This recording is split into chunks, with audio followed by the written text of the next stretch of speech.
We don't need a journalist from Norway to tell us about our press freedom in India. We are journalists from India and we have been living this reality for years now. And we are telling you there is absolutely no press freedom in India. इसमें तो कोई doubt ही नहीं है, इसमें sugar coat क्या करना है. No MLA or MP or any minister or anybody from the government takes any kind of tough questions. Accountability बिल्कुल zero है until and unless ये खुद से script नहीं करके दे देते हैं इंटरव्यू फ्रेंडली स्टूडियोज के अंदर में.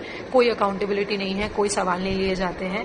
If you dare to ask any tough questions तो ये अपने IT सेल के गुंडे भिजवा देंगे और आप या तो आप पे FIR लग जाएगी या आपका ट्वीट स्ट्राइक डाउन कर दिया जाएगा. तो इतना प्रेशर डाल दिया जाएगा कि आप खुद ही हाथ जोड़ लेंगे कि भाई हमें जर्नलिज्म ही नहीं करना है. और फिर आप बोल रहे हैं कि प्रेस फ्रीडम है. अब मुझे पता है कि अब लोग बोलेंगे कि अरे ये वीडियो तो तुम बना पा रही हो ना, तुम मणिपुर से रिपोर्टिंग तो कर पा रही हो ना, किसी ने मार तो नहीं डाला तुमको.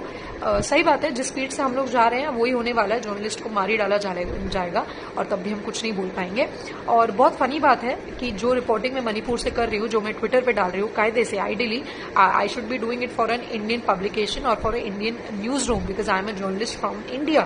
पर क्या कोई स्पेस बची है? कोई स्पेस बची ही नहीं है, कहीं कोई स्पेस नहीं बची है. Rather than putting pressure on news rooms, they simply bought the news rooms, they crushed all kinds of independent news rooms.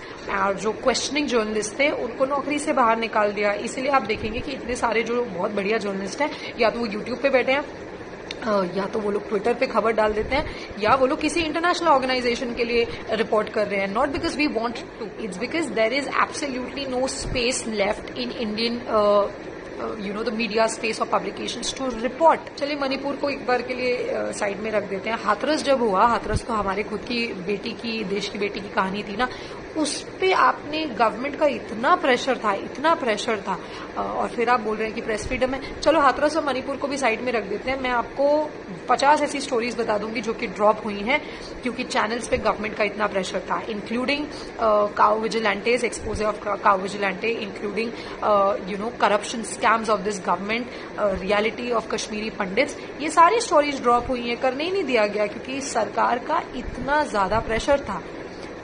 और फिर आप बोल रहे हैं कि प्रेस फ्रीडम है. I mean for the love of God, stop denying the undeniable. Really.